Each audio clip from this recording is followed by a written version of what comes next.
Territoire d'info, Public Sénat, Sud Radio. Voilà, et l'invité politique ce matin de Territoire d'Info sur Public Sénat Sud Radio avec la presse quotidienne régionale, c'est Louis Giscard d'Estaing. Bonjour, merci d'être avec nous. Bonjour. Vous êtes maire UDI de Chamalières et conseiller régional d'Auvergne-Rhône-Alpes. Merci d'être avec nous pour vous interviewer à mes côtés ce matin. Eh bien, Christophe Bordet de Sud Radio. Bonjour Christophe. Et Gilles Leclerc pour Public Sénat. Bonjour Gilles. Merci d'être avec nous. Louis Giscard d'Estaing, vous êtes UDI. Qui allez-vous soutenir à cette élection présidentielle, François Fillon ou Emmanuel Macron?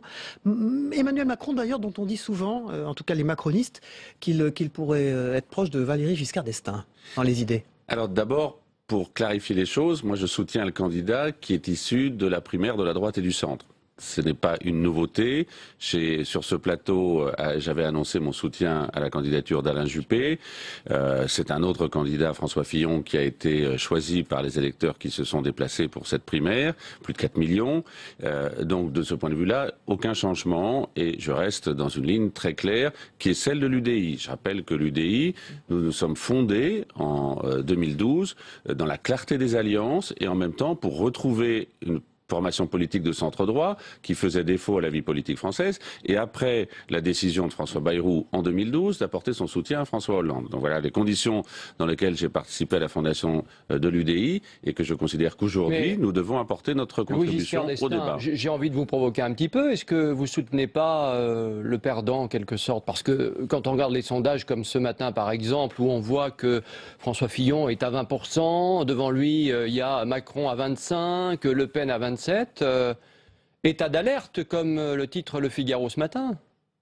La question n'est pas, de mon point de vue, la question n'est pas de savoir quel est celui qui est aujourd'hui le mieux placé. La question sera d'abord de savoir qui, finalement, le jour du scrutin, sera choisi par les Français pour concourir au deuxième tour de l'élection présidentielle. Et puis, concernant le cas d'Emmanuel Macron, voire celui de François Bayrou, je voudrais rappeler quelques évidences. Emmanuel Macron est le produit de François Hollande. C'est aujourd'hui d'ailleurs celui qui se présente comme étant finalement le continuateur de l'action de François Hollande. C'est l'hologramme de François Hollande en quelque sorte. Oui, exactement. C'est tout à fait ça. Donc on pourrait les mettre l'un et l'autre en hologramme sur des tribunes différentes pour démontrer que finalement c'est le même programme qui continue à vouloir mettre en œuvre. Les Français ont constaté les dégâts qui ont été faits et celui qui a eu les mots les plus durs mais les plus justes sur Emmanuel Macron, c'est François Bayrou précisément, avant qu'il ne prenne cette posture. Ça, on va y revenir. Et donc, je crois qu'il faut que les Français soient extrêmement lucides. François Fillon qui accuse le gouvernement de laisser se développer en France un climat de quasi-guerre civile qui ne profite qu'aux extrêmes. Est-ce que vous partagez ce sentiment et qu'est-ce qui fait dire ça à François Fillon et à vous-même le cas échéant? Vous pourriez employer les mêmes mots. Oui, Gilles Leclerc. Non, Bernard Cazeneuve a dit ce matin en salon de l'agriculture qu'il fallait quand même faire attention aux mots qu'on employait. Je n'emploierai certainement pas des termes comme cela. Je crois que la période est une période difficile, une période de tension, et que d'ailleurs je me préoccupe aussi de l'état de notre défense. C'est un sujet qui me paraît être essentiel dans la période actuelle. On en parle peu. Donc on n'est pas dans un état de quasi-guerre civile, vous dites ce matin? Je ne crois pas que ça soit aujourd'hui, et heureusement d'ailleurs pour notre pays, le sentiment dominant, qu'il y ait des tensions, qu'il y ait des violences qui ne soient pas justifiées dans une période importante de choix démocratique. Il faut effectivement les stigmatiser, mais je ne serai pas sur cette ligne. Mais ça veut dire quoi? Ça veut dire que François Fillon allume un contre-feu ou essaie d'allumer un contre-feu en plein Penelope Gate? Écoutez, si on peut essayer d'en venir finalement à ce qu'ils font... on va y venir, mais là-dessus, comment vous jugez tout ça? Que les déclarations des uns et des autres fassent l'objet de commentaires, c'est effectivement le propre mais les mots ont un des sens. Rebondissements. Les mots ont un oui, sens. Et justement, essayons, et ça sera peut-être, je dirais, ma parole aujourd'hui, essayons de leur donner effectivement tout leur poids et ne tombons pas dans une surenchère qui me paraît Est-ce qu'on peut juste, être sur les principes, quand même, Louis Giscard d'Estaing, quand par exemple le garde des Sceaux estime que la justice doit suivre son cours, élection présidentielle ou pas, est-ce que sur le plan du principe, est-ce qu'il n'a pas, au fond, est-ce que c'est pas une parole de bon sens?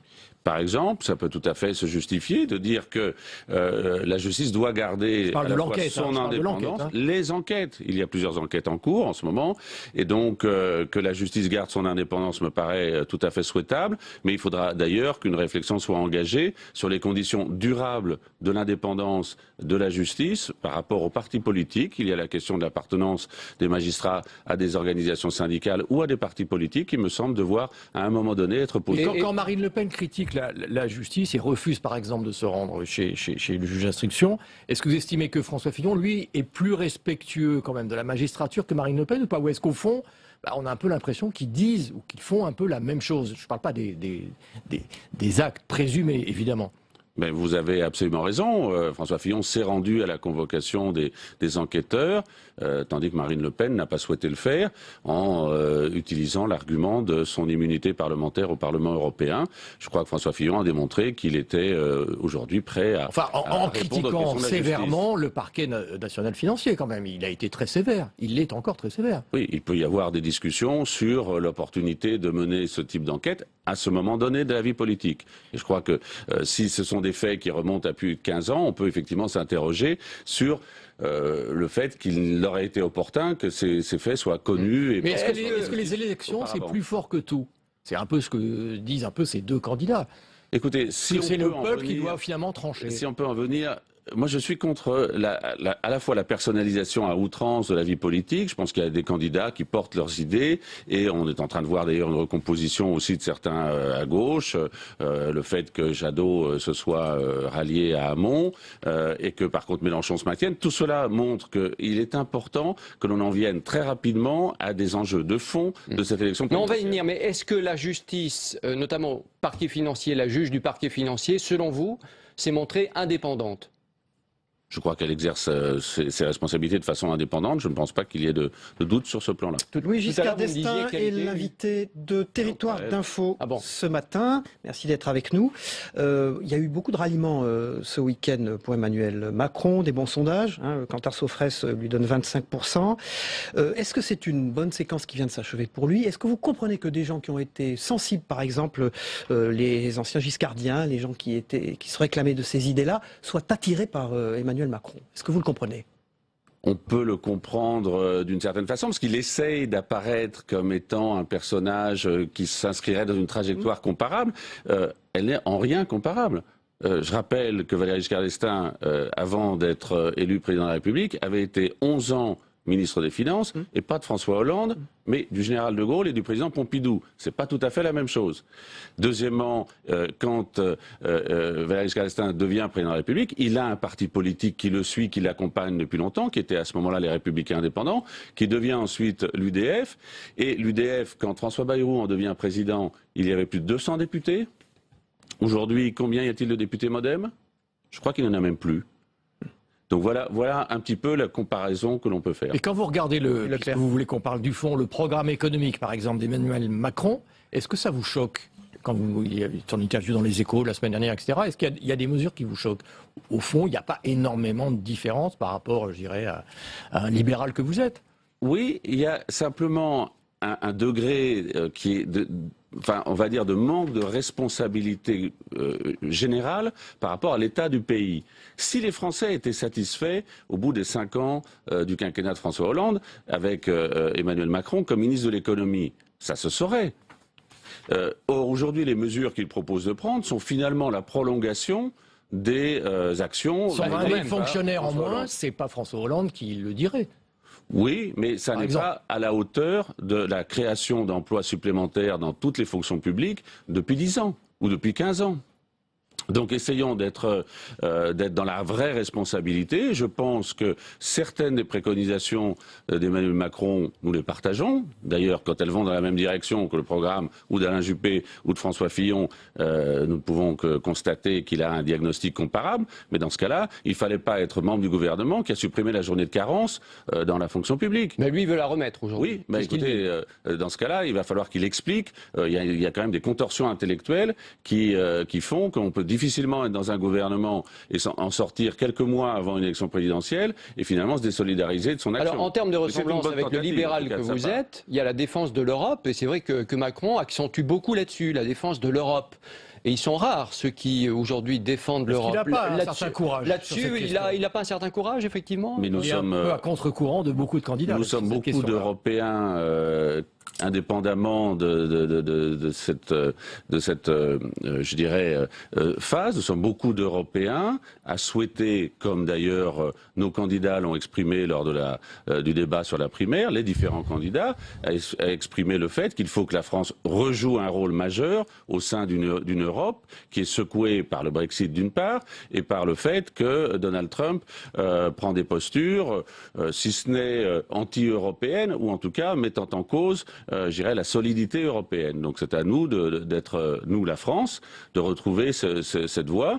Et tant mieux si certains se retrouvent et partagent cette appréciation. Que doit faire et que doit dire François Fillon à ce stade de la campagne où quand même c'est compliqué pour lui? Mais je crois qu'il doit surtout garder une ligne de fidélité à l'engagement qui est le sien sur la base de ce qu'il a présenté aux électeurs de la primaire, tout en tenant compte des contributions que nous pouvons apporter. Et l'UDI, comme vous le savez, nous n'avions pas de candidat en tant que tel à la primaire de la droite et du centre, et nous souhaitons aujourd'hui pouvoir être entendus pleinement par François Fillon. Mais d'ailleurs, il y a eu une rencontre entre les responsables de l'UDI et François Fillon la semaine dernière qui a permis. Vous êtes écouté en tant qu'UDI auprès de François Fillon? Oui, nous sommes écoutés, et j'espère que nous le serons plus encore dans les prochaines semaines pour faire en sorte que cette sensibilité qui est la nôtre, celle que nous avons fondée en 2012, soit aujourd'hui pleinement associée au projet présidentiel. Louis Giscard d'Estaing, l'une des principales responsabilités du futur chef de l'État sera la défense. Vous organisez un colloque sur l'armée cet après-midi à Paris. Les candidats à la présidentielle n'évoquent pas le sujet, ça vous choque? Oui, bien entendu. Je suis président de l'association des villes marraines des forces armées qui regroupe les 150 villes de France qui parrainent une unité militaire de la marine, de l'armée de l'air ou de l'armée de terre. Et je considère qu'aujourd'hui, dans un débat aussi essentiel qu'est le débat présidentiel, la question de la défense n'est pas suffisamment abordée. Nous avons deux enjeux devant nous.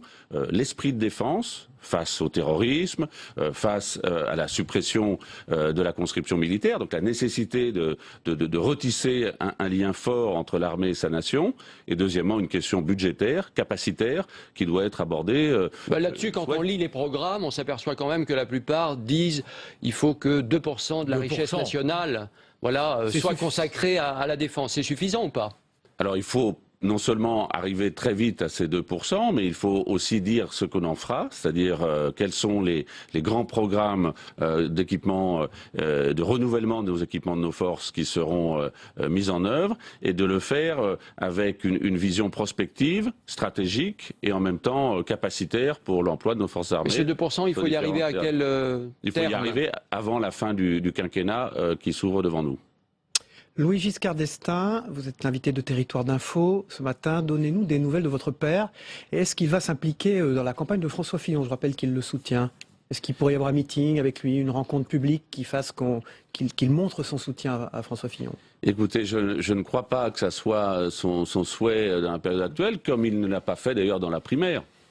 Dans la primaire, ses positions, il les a éventuellement fait connaître, mais je ne crois pas qu'il y ait de temps public prévu. Mais il a vu François Fillon et il a vu aussi Emmanuel Macron d'ailleurs. Il y a eu des rencontres, ce qui est normal. Donc il les conseille. Il y a, je crois, aujourd'hui dans la vie politique française, et ça revient à premier propos, il y a finalement une forme de nostalgie de ce qu'a représenté la période de 1974 à 1981, et qui était d'ailleurs une période où l'économie française se portait mieux et où les dépenses publiques étaient mieux maîtrisées, et en même temps des réformes importantes qui ont été menées. Donc c'était une période aussi de modernisation de notre pays.